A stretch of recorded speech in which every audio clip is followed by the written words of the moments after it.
সুবহানাল্লাহ, আলহামদুলিল্লাহ, লা ইলাহা ইল্লাল্লাহ, আল্লাহু আকবার। পড়েন সুবহানাল্লাহ, আলহামদুলিল্লাহ, লা ইলাহা ইল্লাল্লাহ, আল্লাহু আকবার। এই চারটা জিকির হচ্ছে শ্রেষ্ঠ জিকির। শ্রেষ্ঠ তো শ্রেষ্ঠই তো পাইছেন, আর এদিক ওদিক তাকান কেন? পড়েন ইচ্ছা মতো। এই চারটা জিকির একসাথে মিলিয়েও পড়া যায়, আলাদা করেও পড়া যায়। আবার বিশ্বনবী বললেন, মিজানের পাল্লা ভারী করতে চাও, ফাআম্মা মান সাকুলাত মাওয়াজিনুহু ফাহুয়া ফি আইশাতির রাদিয়া। মিজানের পাল্লা যারা ভারী করতে চাও তারা দুইটা জিকির করবা, সুবহানাল্লাহি ওয়া বিহামদিহি, সুবহানাল্লাহিল আযীম। এই দুইটা শব্দ কালিমাতান হাবিবাতান ইলার রহমান, আল্লাহর কাছে খুব প্রিয়। সাকিলাতানি ফিল লিসান, এই জিহ্বার মধ্যে এই শব্দ দুইটা উচ্চারণে খুব সহজ, খুব পাতলা। সাকিলাতানি ফিল মিজান, কিন্তু এই শব্দ দুইটা মিজানের পাল্লায় রেখে দিলে অনেক ওজন হয়ে যাবে। সুবহানাল্লাহি বিহামদিহি, সুবহানাল্লাহিল আযীম। পড়তে রাজি আছেন তো? প্রত্যেক ফরজ সালাতের পর আয়াতুল কুরসি পড়বেন। কি পড়বেন? মুখস্থ আছে না?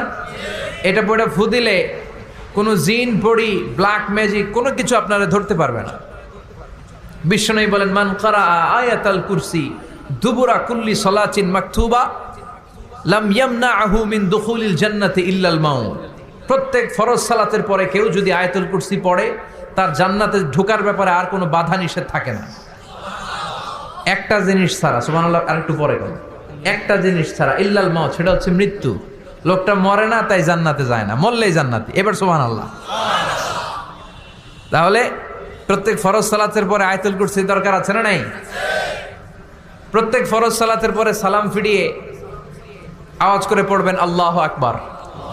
3 বার পড়বেন আস্তাগফিরুল্লাহ, আস্তাগফিরুল্লাহ, আস্তাগফিরুল্লাহ। সুবহানাল্লাহ 33 বার, আলহামদুলিল্লাহ 33 বার, আল্লাহু আকবার 34 বার। অথবা শেষে 3টা 33 বার পড়ে মিলাবেন লা ইলাহা ইল্লাল্লাহু ওয়াহদাহু লা শারীকা লাহুল মুলকু ওয়া লাহুল হামদু ওয়া হুয়া আলা কুল্লি শাইইন কাদির। আরেক বর্ণনা একটু বাড়ানো হয়েছে, ইউহয়ি ওয়া ইউমীত ওয়া হুয়া আলা কুল্লি শাইইন। এগুলো পড়ে না, কোত্থেকে কি হাবিজাবি পড়ে ঈমান নষ্ট করে। এজন্য মুমিন হবে, মুমিন they work smart, they don't work hard. মুমিন স্মার্টলি কাজ করে, মুমিন কষ্ট করে কাজ করে না। সুবহানাল্লাহ কবেন না? মুমিন সুযোগ খোঁজে, মুমিন কাজ করে smartly. They don't work hard, they work smart. They work smart, তারা স্মার্টলি কাজ করে। কাবা ঘরের 4টা কর্নার আছে। একটা কর্নারের নাম হচ্ছে রুকনুল হাজারিল আসওয়াদ, এটার নাম হচ্ছে ব্ল্যাক স্টোন কর্নার, যেখানে হাজরা আসওয়াদের পাথর আছে। এই পাথরটাতে চুমু দিলে জীবনের গুনাহ সব মাফ করে দেয় কে? এটা জান্নাতি পাথর। কিয়ামতের দিন এই পাথরকে আল্লাহ একটা জিহ্বা দিবে, ঠোঁট দিবে, 2টা চোখ দিবে। আর কিয়ামতের দিন আল্লাহর সামনে দাঁড়িয়ে এসে সাক্ষ্য দিবে যে আল্লাহ তোমার এই বান্দা আমারে চুমু দিয়েছিল, এ দিয়েছিল, এ দিয়েছিল, এদের সবাইকে মাফ করে দাও। তাই হাজরা আসওয়াদের কর্নার আর কাবা ঘরের যে স্বর্ণ দিয়ে খচিত দরজা, এই হাজরা আসওয়াদের কর্নার আর দরজার মাঝখানে ছোট্ট একটু জায়গা, এটারে আরবিতে বলে মুলতাজাম। আমার সাথে সাথে পড়েন, এটারে আরবিতে কি বলে? ইলতাজামা ইয়ালতাজিমু ইলতিজামান। মুলতাজিম, মুলতাজাম মানে হচ্ছে যেটার সাথে লেগে থাকা হয় সব সময়।